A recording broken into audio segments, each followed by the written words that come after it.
Good morning. It is September the 11th, so I decided to do a video and update you on my stamp set, tell you what I think about 9/11, and I'll try to keep it, short and simple, but as always, once we get in front of the camera, sometimes most of us ramble on and on.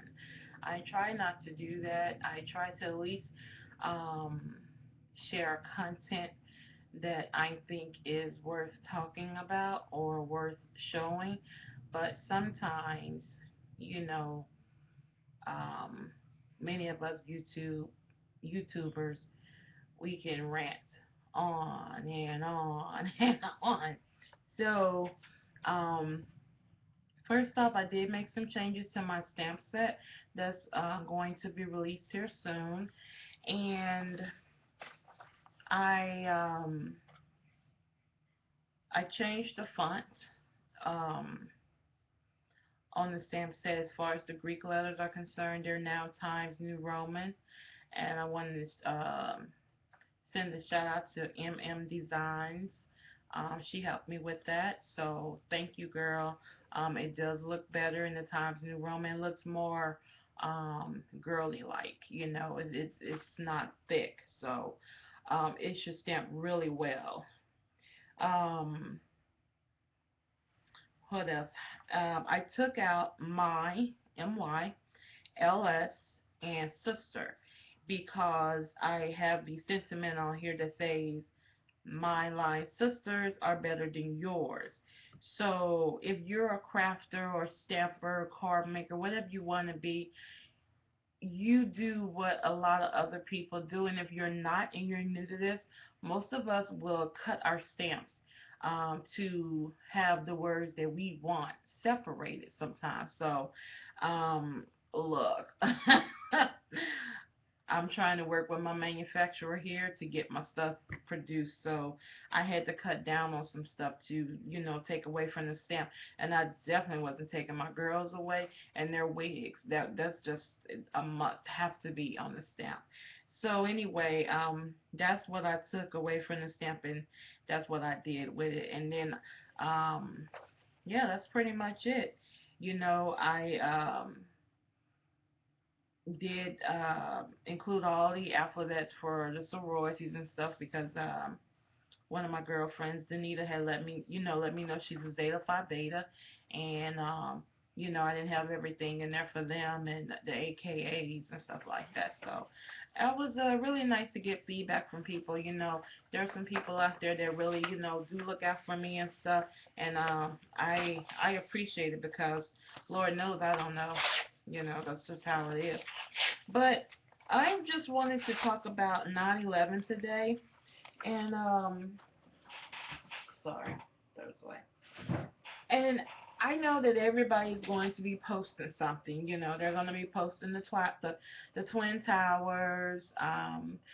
Remember this moment of silence and stuff like that, and that's all good. I mean, I definitely understand where people are coming from with that.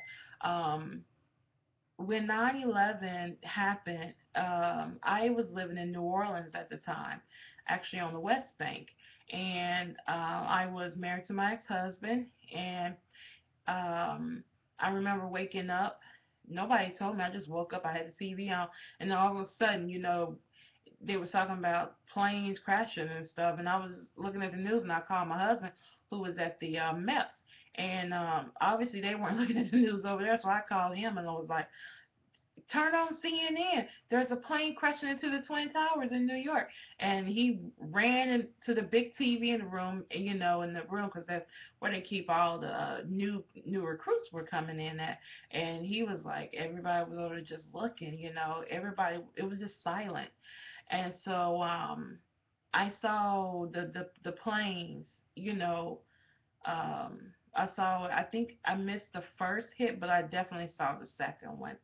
And I had to go to work that day at TJ Maxx, and it was just, it was crazy because that was the only conversation everybody was having.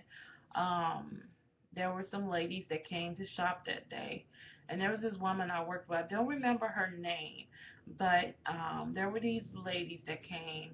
They were Muslims, and by that time everybody was on like that. They were just, it was crazy, and she told them, we we don't blame you. You didn't have anything to do with it. It was really deep, but um basically, you know, my thing about this day is, what I take from it is that it was a day that we were all the same color. Oh my God, I just saw somebody walk through my front yard, but it's the people that come here to do our grass. This company called Blazer Green. Oh my God, he scared me. Whoa, that was. If he would have stopped and looked at me, I don't know what I would have done on video. But anyway, let me go back to it. But when I remember looking at the video coverage and um, no, when I saw all the people that were walking away and they had all this ash on them, the one thing I took from this was that we were all the same color. It didn't matter if you were black, white, yellow, blue, brown, whatever color you were, you could not see our colors because everybody was the same color. We all bled the same color, which is red, and we all shed the same tears, which are clear. So that's what I took from 9/11. That we were united as one. And like I said on my post today on my Facebook, it's so sad though that years later we seem to forget this, and another person who wrote, why does it take something tragic happening for us to, come together as one? Racism runs deep in this country, you know, and it's something that hasn't left. It's still there. Some people experience it more than others. I know I've experienced it when I was younger, um, in a department store. The guy thought I was stealing, and I was simply putting my bags down because I've been shopping to tie my shoes. I wasn't stealing anything. I had been looking around the store. I had some shorts in my hand, but I laid everything down in order to tie my shoe, and I guess he thought I was stealing. And when I stood up, he was so close on me, it was ridiculous. I thought he wanted to have sex with me, I mean, damn. But anyway, that's Arkansas for you. um, it's just crazy though. I mean, I would hope that people will look at this and really think back to, a time when we were all united as one. We all had one common goal, and the goal was to get the enemy. And again, people forget about that. It's really sad that we do. Um,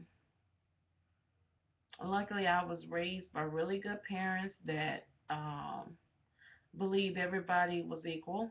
It didn't matter what color you were, you know. Yeah, I have my moments. I'm not gonna lie, Black Power moments or whatever. Um, but for the majority of it, I don't like anybody being mistreated. It doesn't matter to me who you are, I just think that people really need to get past this racism. But I know it's not happening no time soon, unfortunately. But hopefully, the newer generations of kids that are growing up who have parents that, encourage them to love people will definitely take that away. I think, it's not going to be too much racism. I mean, duh, we have a black president, so. Um, that's that. Anyway, the second thing I wanted to talk about was I had made a post the other day on my Facebook about, people wanting to friend me on my personal Facebook page um, and stuff, even though they're friends with me on my crafty page. And I had said that you know, basically I don't friend anyone on that page, and I have my reasons why. Um, I would tell anybody if you're in the crafting thing or whatever, keep your personal page personal and your crafty page crafty, because a lot of people, we can craft together and stuff and talk about paper and glue and everything's happy about all these companies, but people are still people at the end of the day and they have their own personal views. And I remember one crafty friend of mine was on my page, and I had posted something about President Obama. I mean, I'm a huge supporter of President Obama, okay? And she basically said something really negative about it. Now, we get along being crafty friends, but when it comes down to your personal views, I don't really want to know, okay? Because the one thing I learned a long time ago is religion and politics do not mix in anything, any conversation. People get in their feelings. So that's the reason why I created a crafty page, just because I didn't want to have to go through this type of stuff. I want to keep what I think is supposed to be a happy moment.